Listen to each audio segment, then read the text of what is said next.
خدمت میں گزشتہ دنوں میں یا یوں کہوں کہ گزشتہ جو ہمارا درس تھا ان میں جس سلسلے کو ہم نے آگے بڑھایا وہ تھا توحید کی اہمیت انسانی زندگی میں عقیدے کی اثرات کہ انسان جب عقیدے کو مانتا ہے تو اس کے کیا کیا اثرات مرتب ہوتے ہیں.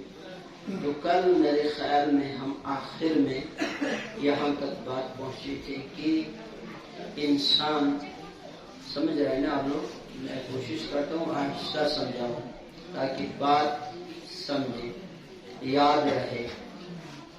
سننے سے زیادہ اگر ایک جملہ بھی یاد رہتا ہے وہ زیادہ اہمیت ہوتا ہے اس کی قیمت ہے. تو بات کل آخری جملہ یہ تھا غالباً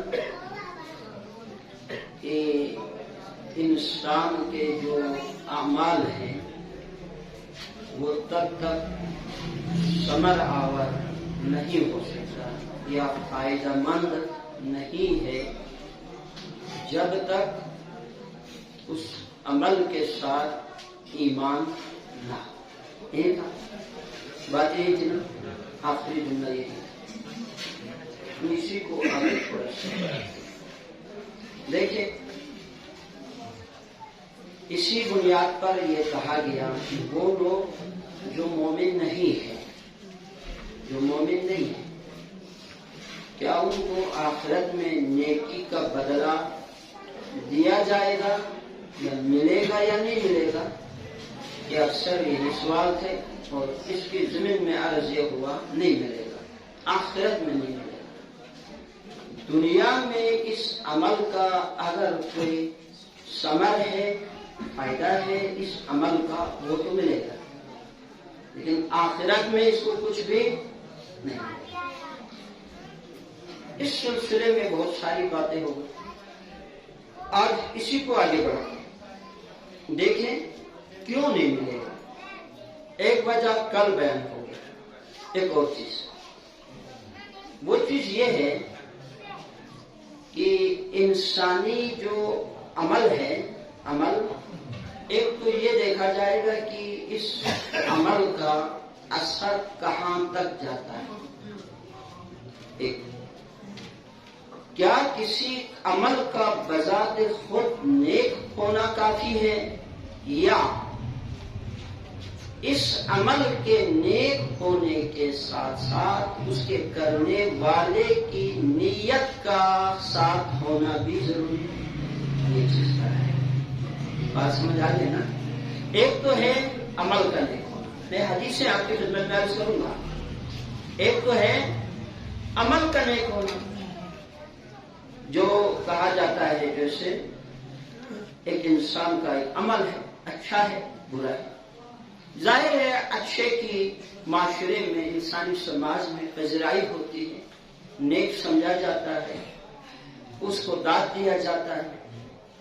برے عمل کو معاشرہ پسند نہیں کرتا. اگر وہ انسانی معاشرہ ہے پسند نہیں کرتا اس کی نفرین کی جاتی ہے. ہاں جی اس کو پسند نہیں کیا جاتا ملامت کی جاتی ہے لعن طعن کیا جاتا ہے. وہ تو ایک اس عمل کا ایک اپنا اثر ہے. ہر عمل کرنے والے کے عمل کے ساتھ یہ ہوتا ہے. وہ مومن ہے وہ مومن نہیں ہے اس سے کوئی غرض نہیں.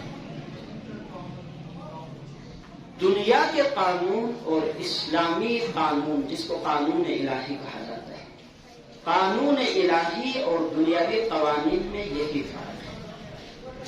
دنیاوی جتنے بھی قوانین ہیں ان کے اندر عمل کو دیکھا جاتا ہے.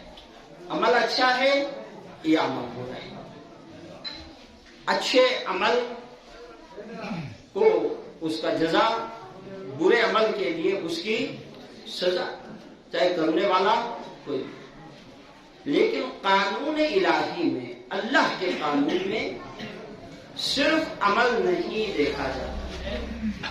یا یوں کہوں اللہ کے قانون میں عمل کے ساتھ ساتھ عمل کرنے والے کے جذبات، احساسات، یا یوں کہوں کہ وہ چیز جس کی وجہ سے یہ بندہ یہ عمل کر رہا ہے، اس کی بھی قدر ہوتی ہے، اس کی بھی قیمت ہوتی ہے۔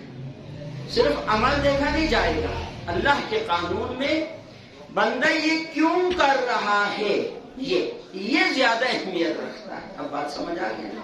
ہاں، صرف عمل نہ، اس کی ایک اپنا دائرہ کار ہے، اس کا ایک اپنا اثر ہے، وہ تو ہوگا، جیسے کل عرض کیا، اس کو اثر وضعی کہتے ہیں۔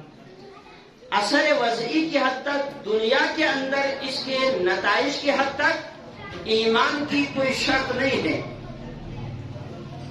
لیکن اللہ کے قانون میں ایک انسان کے لیے اس عمل کا فائدہ مند ہونا شرط ہے، اس کے اس جذبے کا نیک ہونے پر، جس جذبے کے تحت یہ عمل انجام دیا جاتا ہے۔ بات سمجھو سکے، کرو سمجھو سکے، یعنی یوں کہو، جیسے ایک ہوتا ہے عمل، بات سمجھنے کی، ایک ہوتا ہے عمل اور انسان کی نیت کے درمیان تعلق وہی حیثیت ہے جو انسانی جسم اور روح کے ساتھ ہے۔ جس طرح ایک انسان جسم اور روح کا مرکب انسان ہوتا ہے، بالکل اسی طرح انسانی عمل اور نیت کا وہی تعلق ہے۔ ایک عمل کا ظاہر ہے، ایک عمل کا ظاہر ہے، یہ جسم ہے، یہ ظاہری ڈھانچہ ہے۔ اجی صاحب بات تو میں سمجھا پا رہا ہوں نا؟ ہاں، کمی بیشی ہو جائے تو بات نہ بتا دیں۔ ایک ہوتا ہے عمل کا ظاہری وجود، ڈھانچہ، ٹھیک، جیسے انسان کا ظاہری وجود، اس کا ڈھانچہ جسم ہے۔ ایک ہے اس انسان کی روح، بالکل اسی طرح ایک عمل کا ڈھانچہ ہے، ایک اس کی روح ہے۔ اب میں آپ کو بات سمجھا رہا ہوں، دنیاوی قانون میں عمل کے ڈھانچے کو ہی اہمیت دیا جاتا ہے، سمجھ آ رہا ہے؟ اس کی روح کی طرف دنیا کی نگاہ پہنچے ہی نہیں، اس لیے عمل خیر، بظاہر عمل اچھا سمجھا جاتا ہے، بندہ بہت اچھا ہے، اس کو یہ ملنا چاہیے، اس کو وہ ملنا چاہیے، اور اسی بیس پہ کہا جاتا ہے اس کو آخرت میں بھی اچھا موقع ملنا چاہیے۔ لیکن قانون الہی میں عمل بذات خود اس کی اپنی قدر ہے، اس کی بے قیمت نہیں بنانا عمل کو، اس کی ہے اہمیت، لیکن اس کی اہمیت اتنا ہی ہے جیسے انسان کے ظاہری جسم کا ہوتا ہے، پر اس سے زیادہ قیمت اس عمل کی روح کا ہے۔ روح کیا ہے؟ روح اس کی نیت ہوتی ہے۔ روح کیا ہے؟ روح اس کی نیت ہے، اس کا ارادہ ہے۔ اب آپ توجہ رکھیں، اب آپ دیکھیں، جس طرح انسان مرنے کے بعد جسم دنیا میں رہ جاتا ہے، روح پرواز کرتا ہے، روح ملکوت کی طرف سفر کرتا ہے، کرتا ہے نہیں کرتا؟ کرتا ہے۔ بالکل اسی طرح انسان کے مر جانے کے بعد عمل کا ظاہری ڈھانچہ دنیا میں ختم ہو جاتا ہے، جو روح کے ساتھ عالم ملکوت تک کا سفر کرتا ہے وہ انسان کا نیت ہوتا ہے، وہ انسان کا ارادہ، سمجھ آ گیا؟ وہ انسان کی نیت، عمل نہیں جاتا، یہ عمل نہیں پہنچ سکتا، یہ آپ ذہن میں رکھو، بلکہ جس نیت سے، اسی لیے صرف مسئلہ کافروں کے ساتھ نہیں ہے۔ آپ بات کو اگر اسلام کو سمجھے، دین کو سمجھے، یہ مسئلہ صرف کافروں کے ساتھ نہیں۔ مثلا ایک بندہ جو بظاہر مسلمان ہے، 2 رکعت نماز پڑھتا ہے ریاکاری کے لیے، اب آپ کو سمجھ آ جائے گا، ریا کرتا ہے عمل میں، دکھاوے کی نماز پڑھتا ہے، مسلمان ریا کرتا ہے، تو یہ ڈھانچہ، نماز کا یہ ڈھانچہ کہیں گے نا اب اس کو، نماز کا یہ ڈھانچہ، عبادت کا یہ ظاہری وجود، اس کو قیامت کے روح کے ساتھ اس کو فائدہ دے گا۔ کیوں؟ یہ ڈھانچہ تھا، دنیا میں رہ جائے گا، یہ روزے کا ایک ڈھانچہ ہوتا ہے، ظاہری شکل ہوتا ہے، اس نے دنیا میں مٹنا ہے۔ حج کا ایک ظاہری ڈھانچہ ہوتا ہے، اس نے دنیا میں ختم ہونا ہے۔ ہاں، ریاکاری کے ساتھ بھی جو نماز پڑھتا ہے، اس کے اگر ظاہری کچھ فوائد ہوتے ہیں دنیا کے لحاظ سے، اس کو بینیفٹ مل جاتا ہے، ملتا نہیں ملتا؟ ملتا ہے نا۔ لوگ نمازی کہیں گے، لوگ نیک کہیں گے نا، لوگ احترام کرتے نہیں کرتے۔ یہ ہے عمل کا ظاہری ڈھانچہ، اس کا تعلق، اس کا اثر دنیا تک رہتا ہے۔ یہ آخرت میں ملکوت کا سفر کرنے کے، جس طرح ہمارا جسم ملکوتی سفر کا اہلیت نہیں رکھتا، اسی طرح ہمارے اعمال کا بھی ظاہری ڈھانچہ ملکوتی سفر کی اہلیت نہیں ہے، اس میں یہ طاقت نہیں ہے۔ اب آپ کو سمجھ آ جائے گی، پھر ملکوتی سفر انسانی عمل کی روح لے کرنا ہے۔ آپ کو سمجھ آیا؟ ملکوتی سفر انسانی اعمال کا روح کرتا ہے۔ وہ روح کیا ہے؟ وہ روح انسان کی نیت ہوتی ہے۔ سمجھ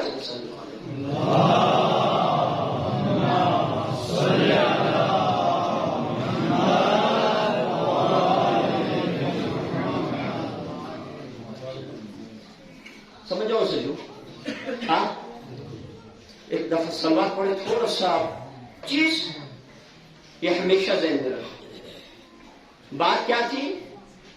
بات یہ ہے کہ وہ لوگ جو اللہ کو نہیں مانتے، ان کو نیکیوں کا آخرت میں اجر کیوں نہیں ملے گا؟ بات یہ ہے نا۔ بظاہر بہت اچھے کرتے ہیں، ہم سے بھی زیادہ خیرات کرتے ہیں، بڑے بڑے فلاحی ادارے ٹرسٹ چلاتے ہیں، پر ان کو آخرت میں ان کی جزا کیوں نہیں ملنی؟ اس لیے نہیں ملنی چونکہ ان کے اعمال کے اندر روح نہیں تھی۔ روح نہیں تھی، ڈھانچہ تھا۔ ڈھانچہ جیسے جسم، انسانی جسم کا ڈھانچہ دنیا میں مٹ جاتا ہے، اسی طرح انسانی عمل کا ڈھانچہ تھا، عمل کا ڈھانچہ بھی دنیا میں مٹ جائے گا۔ اس میں روح ہونی چاہیے، روح ملکوت کی طرف سفر کرتا ہے، وہ روح ہے انسان کا ارادہ۔ جیسے میں نے کل بھی عرض کیا، کوئی یہ نہ سوچے قیامت کے دن جو انسان کو بدلہ دیا جاتا ہے نماز کا، وہ اس ڈھانچے کا نہیں ہوتا، وہ اس ڈھانچے کا نہیں ہوتا۔ وہ کس کا ہوتا ہے؟ وہ اس اطاعت کی نیت پر ہوتا ہے۔ اسی وجہ سے اطاعت کی نیت کے بغیر دکھاوے کی نماز کو اللہ کوئی اجر دیتا ہی نہیں۔ اب سمجھ آیا نا؟ اب اس میں مسلم اور ہندو، غیر مسلم، خدا کو ماننے والا اور نہ ماننے والے میں بھی کوئی فرق ہے؟ اب تو آپ کو سمجھ آ گیا کہ یہ عین عدالت الہی ہے کہ کافر کو قیامت کے دن اجر کا نہ ملنا عین انسانی عقل کے تقاضے کے مطابق ہے، یہ خلاف عقل نہیں ہے۔ اس لیے جس رخ کو یہ آباد کرتا ہے اس رخ پہ جزا پاتا ہے، جس رخ کو یہ آباد کرتا ہی نہیں ہے اس رخ پہ اس کو کچھ ملتا نہیں۔ اب آپ دیکھیں قرآن مجید کی ایک آیت جس کی میں نے ابھی تلاوت کی، سورہ ابراہیم کی آیت نمبر 18 ہے۔ سورہ ابراہیم آیت نمبر، یہ آیتیں حدیث حوالے کیوں بتاتے ہیں؟ اس لیے پڑھا لکھا مجمع ہے، آپ میں سے اگر کوئی جا کر ان حوالوں کے پیچھے قرآن کی آیتوں کو پڑھنا چاہے تو آپ پڑھ سکیں۔ مثلا دو آیتیں ہیں، ایک آیت سورہ نور کی آیت نمبر 39 سے 39 اور پہلی آیت ابراہیم کی آیت نمبر 18 ہے۔ بسم اللہ الرحمن الرحیم۔ مثل الذین کفروا بربہم اعمالہم، توجہ، وہ لوگ جو کافر ہیں، جو خدا کو مانتے، ہاں یہ جو آج کل لوگ کہتے ہیں نا جی دیکھو جی فلاں ہمارے خدا کو نہ ماننے سے تو ان کا نہ ماننا بہتر ہے، تو کسی کی وہ خیرات سے اتنے زیادہ متاثر ہوتے ہیں نا، ہاں ہوتے ہیں، ایسے لوگ ہیں، دیکھو جی ہمارے مسلمان ہونے سے تو ان کا کافر ہونا بہتر، نہ ایسے جملے مت کہا کرو، نہ سمجھی میں ہوتے ہیں یہ جملے، نافہمی میں ہوتے ہیں یہ جملے۔ میں آپ کو اس کی وجہ بھی بتاتا ہوں۔ بے شک خیرات کرتے ہیں، یہ عمل اچھا ہے، یہ کہہ سکتے ہیں۔ اب دیکھو، چیز کی تعریف کرنا بھی تو جاننا چاہیے نا۔ آپ کہہ سکتے ہیں اس کا یہ عمل اچھا ہے، اتنا آپ کہہ سکتے ہیں۔ یہ کہہ سکتے ہیں اس کا یہ عمل برا ہے۔ دیکھیں، اس لیے ہمیشہ ذہن میں رکھو، یہ عموماً کسی کی برائی دیکھ کے ہم کیا کہتے ہیں، جی فلاں سے تو فلاں بہتر ہے نا۔ ہم نے ایک عمل دیکھا ہے نا، فلاں سے ایک عمل دیکھا اچھا، ہم نے کہا فلاں، فلاں سے برا عمل دیکھا، ہم نے کہا فلاں سے فلاں اچھا ہے، یہ مت کہو۔ اب میں آپ کو بات سمجھا رہا ہوں۔ یہ کہہ سکتے ہیں اس کا یہ عمل اس کے اس عمل سے اچھا ہے۔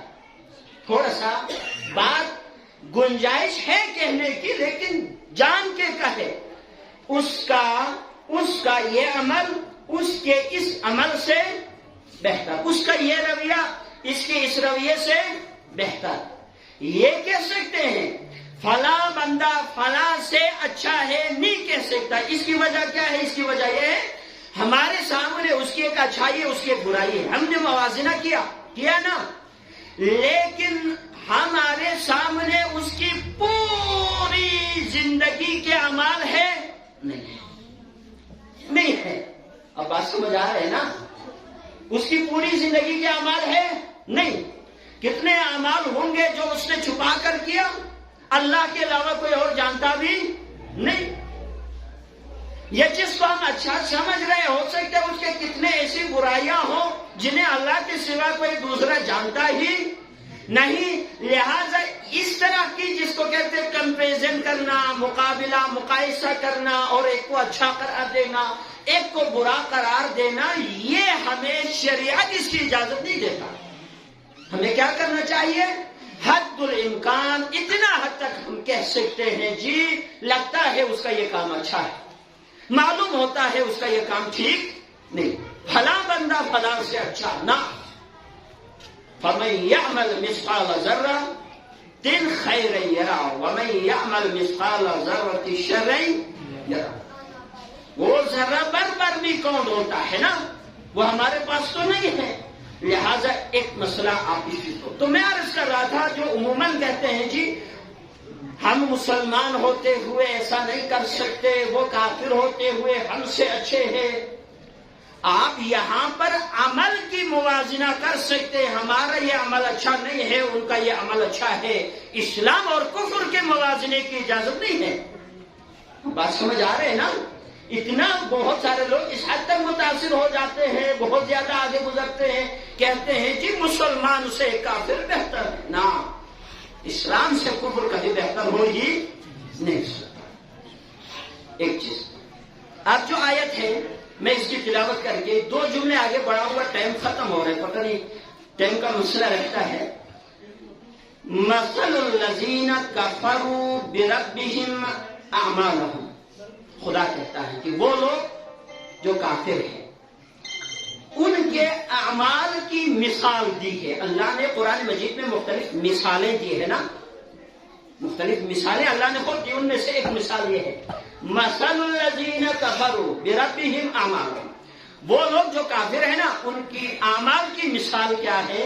یہ کَرِمَادٍ اشْتَدَّتْ بِهِ الرِّيحُ فِي يَوْمٍ عَاصِفٍ، کہتے ہیں ان کے اعمال کی مثال رات کی، رات جانتے ہیں نا، متیس کبھی تھلچت سیکھی تھلچت میرے نے زلا چیچت سکھ سے خلدون گوتے متیس کا جہاں دو چیلدنے تھلچت کارکو پودور چیلدنے میں رماد دل جلی کھوے عمل بچیم دت سیکھی تھلچت پنو چوکھی زان سے قیمتی چیز چی یعنی اصلاح فیلزا لکھو تھلچتن شوشو سے اصلاح نسم کو تھلچتن تھلچت سو فیلزا لکھ قیمتی چیز سکھ سے تھلچت سو نسم تھلچتن شوشو سکھ سے تھلچت سو نسم کو چین تھلچتن یا قرآن کہتے ہیں ان کے اعمال کیا ہے؟ راک کی، جلے ہوئے راک کی طرح ہے۔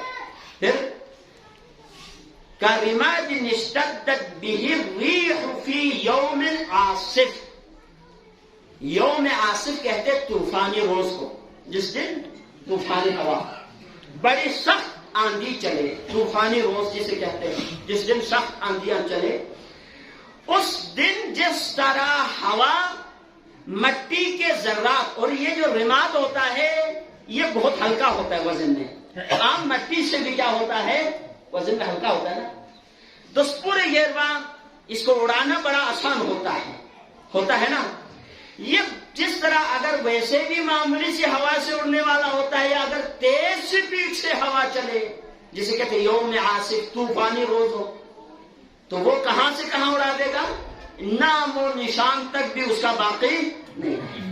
اللہ کہتے ہیں وہ لوگ جو کافر ہیں ان کے اعمال کی مثال ایسے ہے جیسے طوفانی روز جس طرح تیز ہوا راک کو اڑا کر اس کا نام و نشان کیا کر دیتا ہے، مٹا دیتا ہے، لا یقدرون مما کسبوا علی شیء۔ پھر قرآن کہتا ہے یہ لوگ اپنے کمائے ہوئے اس عمل سے ایک ذرہ برابر بھی فائدہ نہیں لے سکیں گے، کیونکہ اڑ چکا ہے، نام و نشان اس کا مٹ چکا ہے، کوئی چیز باقی نہیں بچا، ختم ہو گیا۔ ذالک هو الضلال البعید، یہ لوگ تو بہت بھٹکے ہوئے لوگ ہیں۔ ایک مثال، قرآن نے کافروں کے اعمال کو کیا قرار دیا؟ سوچ نہیں رہے نا آپ لوگ؟ صلوات صلی اللہ علیہ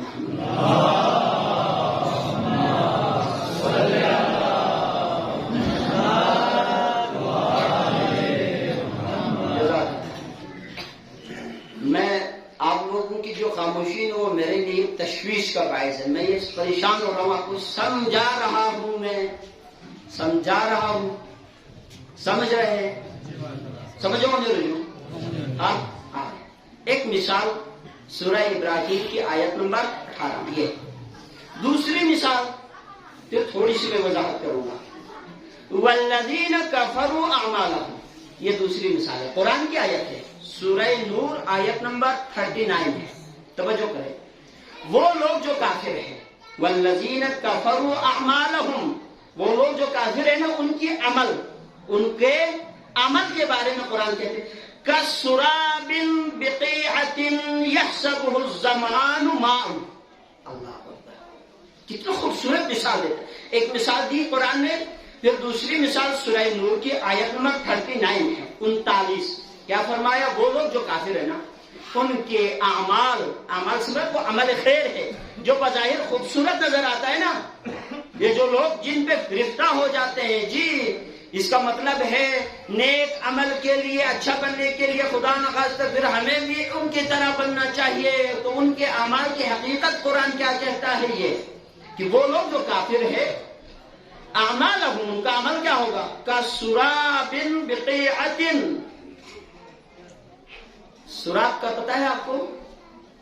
جیسے آپ صحرا میں چلے جائیں دن کے سخت گرمی کے ٹائم، ہاں دن کے سخت گرمی کے ٹائم، بات کو سمجھانے کے لیے قرآن کے واقعے کی میں آپ کو مثال دیتا ہوں۔ جیسے واقعہ یہ ہے، جناب ابراہیم اور ہاجرہ، جناب اسماعیل اور ہاجرہ، جب صحرا میں اسماعیل کو پیاس لگی، ابراہیم چھوڑ کے چلے گئے تھے وہاں سے، تو جناب ہاجرہ نے اپنے بیٹے اسماعیل کی جان بچانے کے لیے پانی کی تلاش کی، یہ قرآن میں ہے نا، انہوں نے پانی کی تلاش کی، کہاں پہ چڑھے؟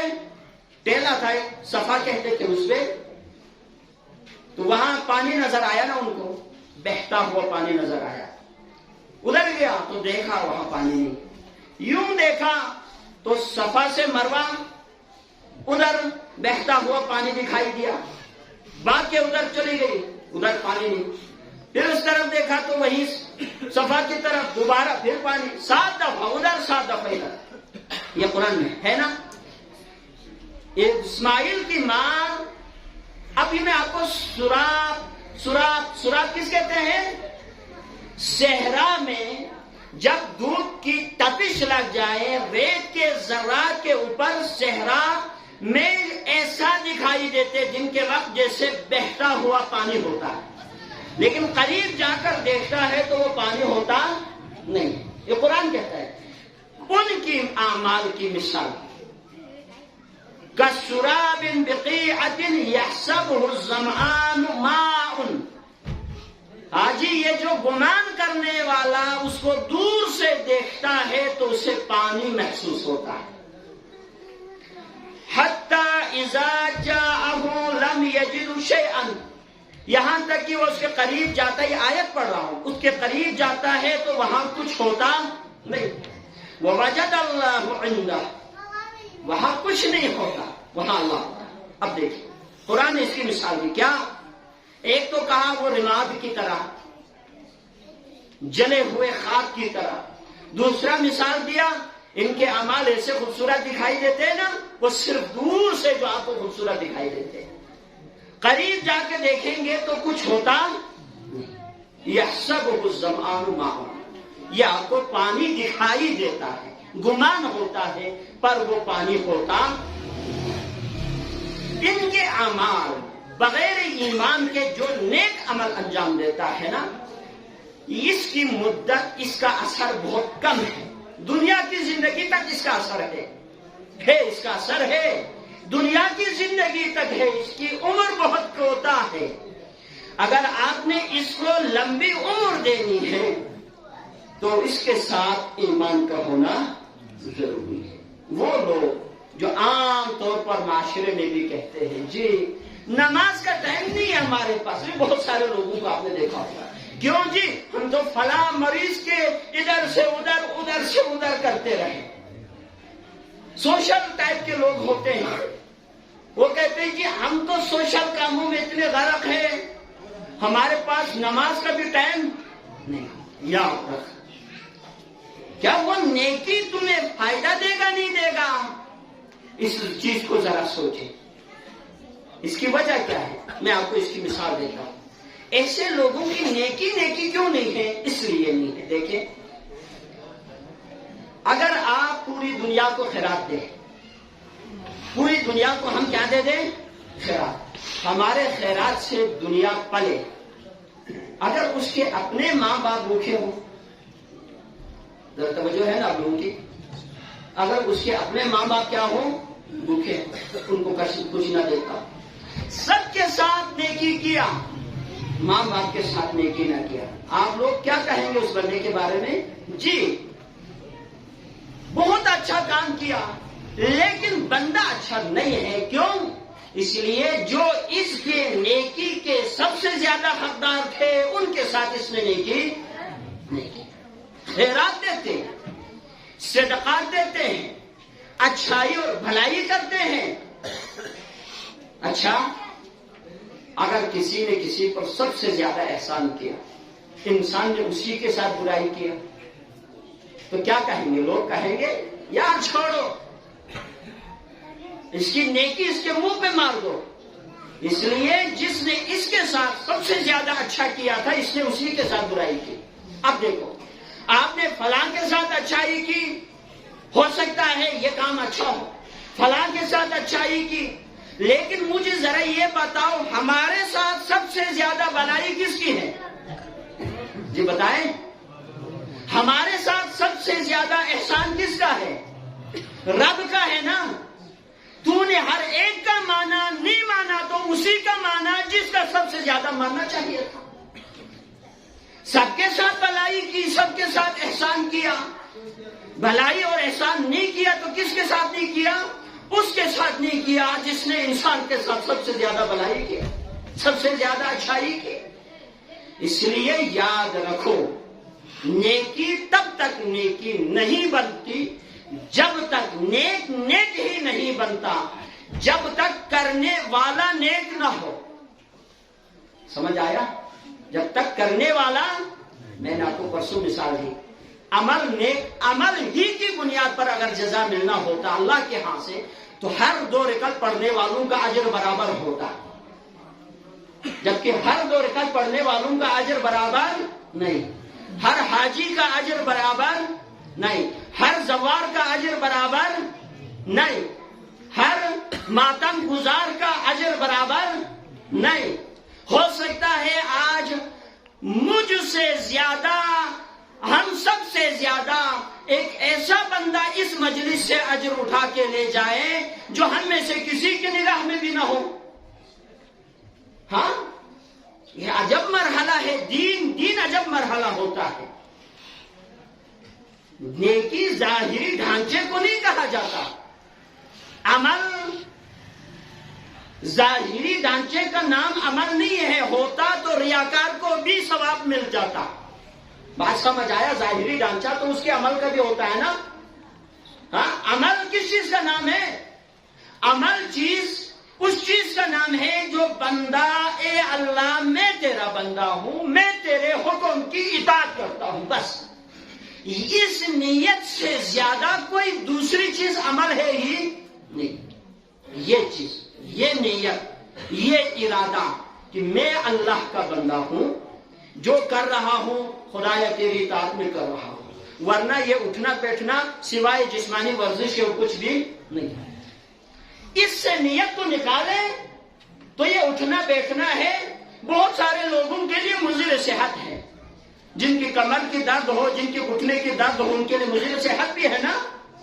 اگر اس سے روح کو نکال کر دیکھا جائے تو اس کی کوئی ویلیو نہیں، اس کی کوئی اہمیت نہیں. برادران عزیز، بزرگان، نوجوانان عزیز، زندگی میں دین سیکھو، توحید سیکھو، ایمان سیکھو، جو ہمارے کم عمل کو زیادہ وزنی بناتا ہے.